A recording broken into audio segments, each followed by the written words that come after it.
From the outside, their life looked perfect. They had been married for 7 years. People who knew them thought they were an ideal couple. He had a good job, a nice house, and a charming way of talking. She was always there for him, standing by his side at every event, smiling, and supporting him in everything he did. When they first got married, she had her own career. She loved her work and was good at it, but when his career started to take off, he told her it would be better if she stayed home and focused on managing the house. He said it would help him concentrate on his job and travel without worrying. She agreed, thinking they were a team and that she was helping him succeed. She cooked his favorite meals, kept the house spotless, and made sure he never had to worry about small things. She attended every party with him, wearing the dresses he liked and laughing at his jokes. She trusted him completely. Her friends often said, "You're so lucky to have a husband like him." She believed it.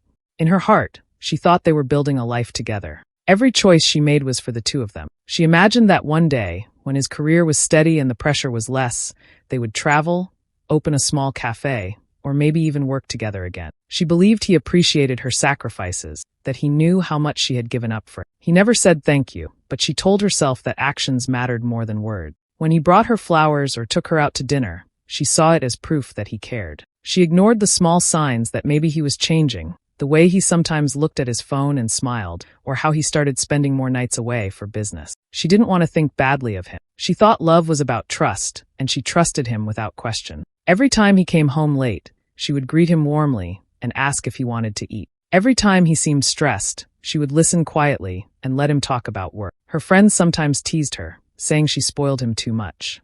She would just laugh and say, "That's marriage. You take care of each other." She didn't see the doubt in their eyes when they said nothing after. She felt proud of the life they had built. She felt safe with him. She believed they were strong because they had been through so much together already. To her, they were unshakable. She didn't know that the life she thought was perfect was about to crack open, and the truth would hit her in a way she could never forget. At first, she didn't think much of the changes. He started coming home later than usual, saying he had meetings that ran long. Sometimes, he wouldn't come home at all, sending her a short message about staying overnight in another city for work. She believed him, but something about the way he said it felt different. He used to be warm when he returned from trips, hugging her and telling little stories about the people he met. Now, he just dropped his bag by the door and went straight to his phone. His eyes were always on the screen, his fingers moving quickly. If she walked closer, he would tilt the phone away or lock it without looking at her. One night, she woke up to the glow of his phone in the dark. He was lying next to her, typing a message with a small smile on his face.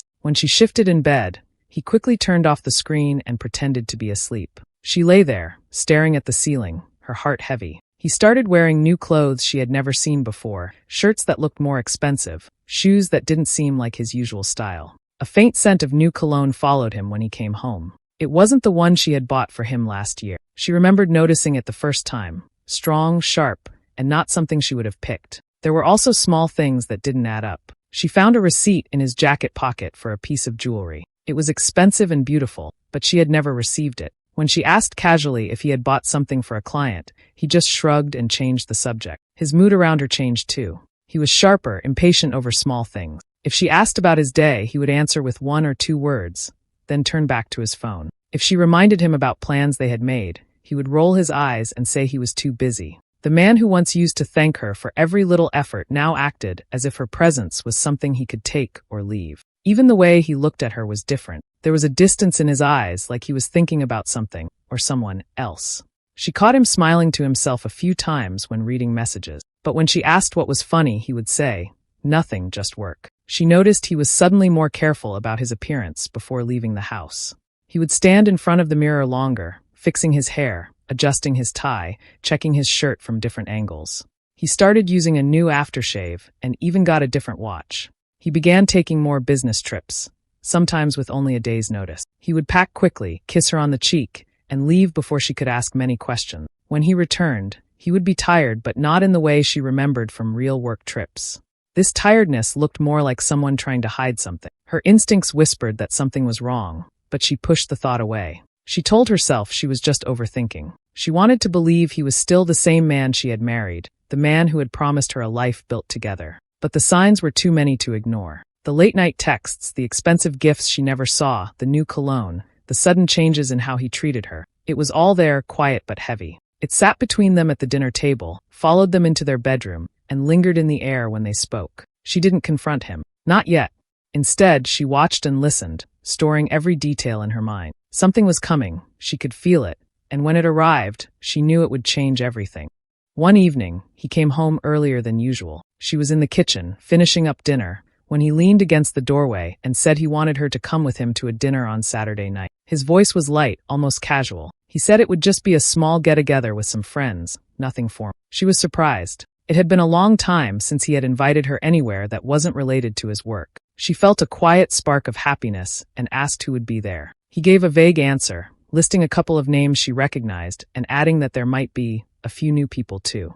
When she pressed for more details, he waved it off, saying it was nothing to worry about. The rest of the week, she thought about it. She told herself it would be nice to spend an evening together without rushing, without him checking his phone every few minutes. She imagined sitting beside him, laughing with the group, maybe even holding his hand under the table like they used to. She hoped it would feel like old times. On Saturday afternoon, she took her time getting ready. She chose a dress he had once complimented, a soft shade that brought out her eyes. She stood in front of the mirror, smoothing the fabric over her hips, brushing her hair carefully. She even dabbed on the perfume he used to say he liked. A part of her wanted him to look at her the way he used to, like she was the most beautiful woman in the room. While she was getting ready, he stayed in the living room, scrolling through his phone. He didn't seem to notice the effort she was putting in. When she finally stepped out and asked how she looked, he glanced up briefly and said, "You look fine," before going back to whatever he was reading. She pushed away the small sting in her chest and told herself not to expect too much. The drive to the dinner was quiet. He had one hand on the steering wheel, the other resting loosely on his lap. The city lights passed by, and she tried to start a conversation about mutual friends, but his replies were short. He seemed distracted, as if his mind was somewhere else. Still, she told herself that once they got there, he would loosen up. When they pulled up to the place, she noticed it was nicer than she expected. Warm lights glowed from inside, and the sound of soft music drifted out when the door opened. She felt a flicker of excitement again. Maybe this really would be a good night. He walked in ahead of her, greeting a few people at the table with a quick nod. She followed, smiling politely, recognizing some of his friends. They all seemed surprised to see her, though they were friendly enough. There was laughter, the clinking of glasses, and the smell of food in the air. She slid into a seat beside him, feeling the warmth of the room. For a moment, she thought maybe she had been wrong to worry about the distance between them. This could be their chance to feel close again. She rested her hands in her lap, waiting for the evening to unfold. When she stepped fully into the room, she counted 6 people already gathered around the long table. Some of them she knew by name, others only from brief introductions at past events.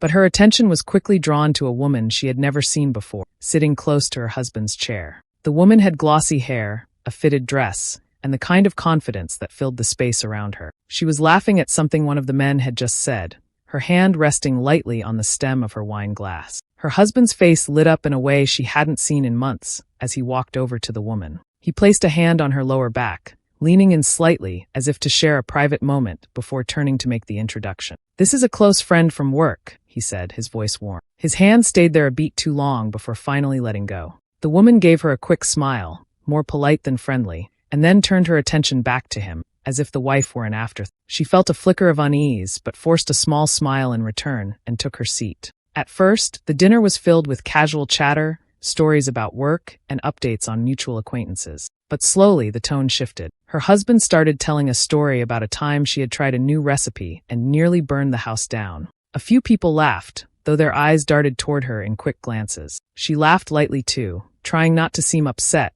though the memory wasn't exactly how he described it. Not long after, he made another joke, this time about how she never finished her workouts at the gym. She goes twice and then says she's too busy. I tell her it's fine. I like a little extra cushion. His friends chuckled awkwardly, and she felt the heat rise in her face. She kept her eyes on her plate, pushing the food around with her fork. The woman beside him smirked at that comment, tilting her head as if amused by some private joke. He noticed and smiled back at her, almost as if her reaction mattered more than anyone else's at the table. The jokes kept coming, each one a little sharper than the last. He teased her about how she once got lost driving to a place she had been to before, about how she doesn't understand his work and just nods along when he talks about it. He added, "She's lucky I'm patient. Most men wouldn't put up with that." The laughter this time was softer, more strained, as if even his friends weren't sure it was funny. She sat still, her hands in her lap, keeping her face neutral. Inside, her chest felt tight, the air heavier with every word he said. She could feel the woman's eyes on her from time to time, watching, judging, maybe even enjoying the display. It wasn't just the jokes, it was the way he delivered them. The little pauses, the exaggerated expressions, the sideways glances toward the woman as if performing for her. He seemed to feed off the small smirks and the way her hand would brush his arm when she laughed. By the time the main course arrived, the table's warmth had turned cold in her mind. Every sound of laughter, every clink of cutlery seemed distant. She kept her voice quiet when she spoke, only saying what was necessary. She didn't want to give him more material to twist into a punchline. She had come hoping for an evening that might bring them closer. Instead, she found herself sitting in a room where her husband treated her as if she were the entertainment, not his partner. And the worst part was that he seemed proud of it. The conversation at the table kept moving, but every time he opened his mouth, she braced herself. It was as if he was searching for more ways to make her the center of his little performances. She kept her eyes low, pretending to focus on her meal, though she barely touched it. He was in the middle of talking about his job when the final blow came. One of his friends asked about a project he was working on. He smirked and said, "It's going well, but you know how it is with high-maintenance clients. Always complaining, never satisfied." Then, without missing a beat, he tilted his head toward her and added, "A bit like living with." For a moment, the table went silent. It wasn't the playful kind of joke someone could brush off. It was sharp, intentional, and heavy with meaning. A few people gave forced laughs, but most just glanced between them. She felt the sting rush through her, hot and deep, like a slap that echoed inside her chest. The woman beside him didn't hold back her reaction. She smiled with open amusement, as though the comment had been made for her benefit. He noticed and seemed pleased, leaning slightly closer to her as the conversation moved on. Her fingers tightened around her fork, but she didn't speak. She sat there, feeling the burn spread through her, her heart pounding in her ear. The urge to defend herself rose quickly, but she swallowed it down. She wouldn't give him the satisfaction of seeing her lose control in front of them. Instead, she lifted her glass and took a slow sip of water, forcing her hand not to shake. She let the noise of the table fade into the background, hearing only the sound of her own breathing. Inside, something was shifting, something calm but unyielding. She began studying the faces around the table. Some looked away when she caught their eyes. Others gave her small, uneasy smiles. No one said anything to stop him. No one told him he had gone too far. It was clear that in this space, he was the one in control, and they were willing to play along. Her gaze returned to him. He was still talking, still wearing that smug half-smile, as if he had won something. He didn't notice the way she was looking at him now, not with hurt, but with a cold clarity that hadn't been there before. She understood in that moment that the man sitting beside her wasn't the same man she had believed in for years. He wasn't even trying to hide the disrespect anymore. It wasn't a slip of the tongue or a bad joke. This was deliberate. He wanted her to feel small, and he wanted an audience for it. The rest of the table blurred into the background. She could hear laughter, plates being shifted, glasses being filled, but it all felt far away. She focused on keeping her posture straight, her face unreadable. If he wanted her to break, she would deny him that. She folded her napkin neatly on her lap and waited for the right moment to move. On the outside, she looked calm, almost indifferent. Inside, a decision was taking shape. She wouldn't argue with him here, not in front of these people. She would choose her own timing, and when it came, he wouldn't see it coming. She waited until the conversation turned away from her, until the table was busy with side chatter and the sound of cutlery. Then she placed her napkin gently on the table and said she needed to use the restroom. Her voice was calm, polite, giving no hint of what she was about to do. She walked out of the dining area without hurrying. The hallway was quiet, the soft hum of music from the main room fading as she moved toward the ladies' room. Inside, it was empty, the scent of flowers from a small vase on the counter filling the air. She locked the door behind her and leaned against it for a moment, letting out a slow breath. From her small purse, she pulled out her phone. Her hands were steady now. She opened her messages and scrolled to a group contact she had created days earlier. Every name in it belonged to someone at the table, his friends, the ones he liked to impress. Attached to the message were a set of images she had been collecting quietly over the past few weeks. Screenshots of text conversations between him and another woman, messages that left no doubt about their relationship. There were also photos of hotel receipts, gifts bought under his name, and bank transfers that shouldn't have been made. At the bottom were images of company documents, proof of money moved in ways that would raise serious questions at his job. She had thought about confronting him privately, but the memory of his smirk, the way he had spoken to her in front of everyone tonight, had erased that option from her mind. This would not be a quiet confrontation. Her thumb hovered over the send button for a moment. She glanced at her reflection in the mirror. Her face was calm, almost expressionless, but her eyes held a sharp focus. She pressed send. The screen flashed, and the message went out instantly to every person in that. She had timed it in her head, counting the minutes she had been gone, so that they would all still be sitting together when their phones buzzed. She waited in the restroom, leaning lightly on the counter. Within seconds, she imagined the scene. Phones lighting up, friends glancing down, fingers swiping over the screen, eyes widening as they read. The noise of forks against plates slowing, the sudden quiet at the table. She tucked her phone back into her purse and checked her hair in the mirror. There was no rush. She washed her hands slowly, dried them on the soft towel, and unlocked the door. Walking back toward the table, she could already sense the change. The air felt heavier, voices were low, and no one was laughing anymore. A few people were staring at him, their faces tense. Others were scrolling quickly through their phones, glancing up at her, and then back down. She returned to her seat as if nothing had happened, sliding the chair back in gently. She picked up her glass of water and took a sip, her gaze steady. The phones kept buzzing. He was looking around now, confusion starting to mix with unease. The trap had been set, and the first thread was already unraveling. The sound at the table changed in an instant. A moment ago there had been light chatter, the scrape of cutlery, the clink of glasses. Now there was only the faint hum of background music and the small vibration of phones on the table. One by one, people picked them up, their eyes dropping to the screen. At first, no one said anything. The only movement came from fingers scrolling, swiping through the images. Expressions shifted quickly, confusion, then surprise, then something sharper. A few glanced at her, their looks uncertain, almost wary. Most turned their eyes toward him. The woman sitting beside him froze with her phone in her hand. Her lips parted slightly as she stared at the screen. Her face drained of color, the warmth and confidence from earlier gone. She looked up at him, searching his face for an answer, but he didn't meet her eyes. Her jaw tightened. Without a word, she set her wine glass down with a sharp clink, reached for her purse and stood. The chair scraped loudly against the floor, breaking the heavy silence. She slung the strap over her shoulder and walked away quickly, her heels tapping hard against the floor until they faded toward the exit. She didn't look back. He tried to speak, but one of his friends cut him off. "What is this?" the man asked, holding up his phone as if the pictures might change if he looked at them again. Another voice joined in, sharper this time. "Are you serious? Is this real?" He shifted in his seat, his earlier confidence gone. The smirk he had worn all evening had disappeared, replaced by a stiff, uneasy expression. "It's not what it looks like," he said, his voice lower now, almost defensive. But the questions kept coming. "You've been seeing her? Where did this money come from? Do you realize what this could mean for your job?" The words came fast, overlapping each other, leaving him no space to control the conversation. He reached for his glass, but his hand trembled slightly, and he set it back down without drinking. His gaze darted between the faces around the table, looking for support, but found none. Even the friends who had laughed at his jokes earlier now leaned back in their chairs, watching him like they were seeing someone they didn't recognize. She sat quietly through it all, her posture relaxed, her hands folded neatly in her lap. She didn't need to say anything. Every answer he tried to give only tangled him further. The proof was already in their hands, undeniable and complete. One of his friends shook his head slowly, as if piecing together details they had ignored before. Another let out a humorless laugh, muttering something under his breath about always knowing something was off. The questions began to slow, replaced by an awkward, heavy silence. He stared down at the table, jaw tight, unable to meet anyone's eye. The weight of the room pressed in on him, the attention he had once craved now burning like a spotlight he couldn't escape. No one seemed interested in going back to their meals.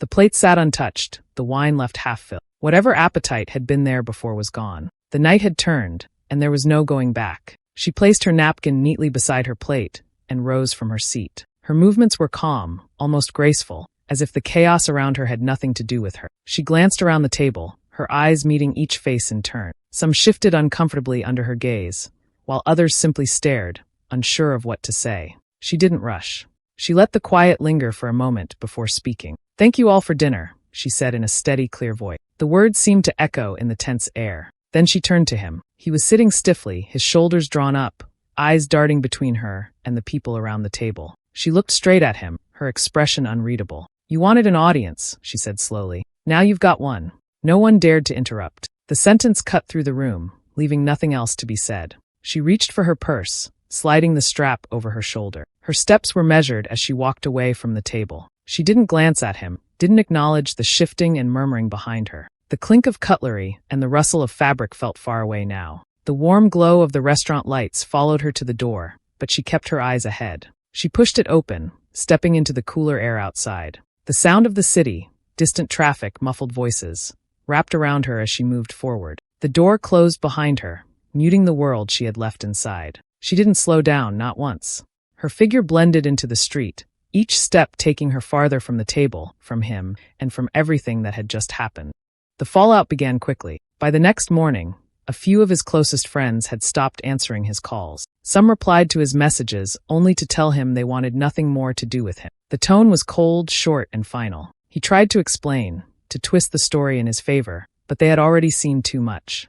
The evidence in those messages had spoken louder than any excuse he could invent. The gossip spread through their social circles like wildfire. People whispered about the screenshots, the stolen money, and the affair. Some of the details got twisted along the way, but the heart of the story stayed the same. Every version painted him in a worse light. Invitations that used to arrive regularly stopped coming. Even those who didn't know her personally seemed to take her side. At work, things began to shift almost immediately. His boss called him in for a private meeting. The tone was sharp, professional, and heavy with suspicion. Questions were asked about certain transfers, certain receipts. He tried to keep his answers vague, but the paper trail was already there. A formal investigation was launched. His access to certain accounts was quietly restricted. Coworkers who had once greeted him warmly now offered only stiff nods or avoided him altogether. The woman he had brought to dinner, the one who had smirked at the jokes, blocked him completely. She ignored his calls, deleted his messages, and vanished from his life without a word. If anyone asked her about him, she claimed she had no idea about the things he'd done. She made sure her name was nowhere near his troubles. He began to scramble, trying to hold on to the image he had built for years. He called people to clear things up, but they didn't want to hear it. He sent long messages explaining how it was all a misunderstanding, but no one believed him. Some didn't even bother replying. Others sent back a single sentence: "Don't contact me again." The more he tried to control the story, the worse it got. Screenshots kept circulating, not just of his affair but of messages where he spoke poorly about the very friends he was now begging for help. Doors that had once been opened to him closed without warning. At home, the silence was heavy. There was no one to greet him, no one to smooth things over. His phone, once full of constant notifications, now lit up only with work emails and the occasional curt message from his lawyer. He could feel his carefully built life slipping away piece by piece. Every attempt to patch it together only made the cracks more visible. The respect he had counted on was gone, replaced by suspicion and quiet disdain. He had always liked being the center of attention, but now every glance felt like judgment. The same people who had laughed at his jokes were now watching him fall apart, and none of them were stepping in to catch him. She moved quickly once she was gone from that dinner. Papers were filed within weeks, the process starting before he even had time to recover from the chaos. The divorce was straightforward. The proof she had collected made sure of that. She walked away with half of everything they had built over the years: money, property, and investments he once thought were untouchable. There were no heated arguments in court, no shouting matches over the phone. She kept her words few and her tone calm. He tried to negotiate, to convince her to take less, but she didn't bend. She had given years of her life to his comfort, and now she was taking back what was hers. When the papers were signed, she didn't celebrate with loud gestures. She simply went home, closed the door, and allowed herself a moment of quiet. Then she began looking forward. Her first step was returning to her career. It had been years since she worked, but her skills hadn't faded. She updated her resume, reached out to old contacts, and took on small projects to rebuild her name. Soon, opportunities began to open. She poured her energy into it, not out of desperation, but with a steady determination. Money was no longer a worry. She had the means to live comfortably, but she chose not to waste it. Every decision she made now was for herself, without having to consider someone else's pride or approval. The people who heard her story often reacted the same way, first with shock, then with admiration. Some told her they wouldn't have had the courage to do what she did. She would simply smile, never giving too many details. She didn't need to explain. The results spoke for themselves. She didn't spend her time tracking what happened to him. Whatever trouble he faced, whatever friendships or work he lost, that was his problem now. She had no interest in looking back. For the first time in years, she woke up in the morning without the weight of someone else's moods hanging over her. She worked when she wanted, met friends for coffee, and took trips she had once put off. Her life was her own again, and she guarded it carefully. She knew the night of that dinner could have broken her. It could have left her shrinking into herself, carrying the shame he had tried to put on her. But she hadn't allowed it. She had turned the moment into something else, a turning point. Humiliation can crush a person, but it can also become the spark that pushes them to act. For her, it had been the fuel to start over, stronger than before. Do you think she did the right thing by exposing him in front of everyone and walking away, or should she have handled it in private? Let me know what you think in the comments. I'm really curious to hear your opinion. And if you want more stories like this, make sure to subscribe and hit the notification bell so you never miss an update.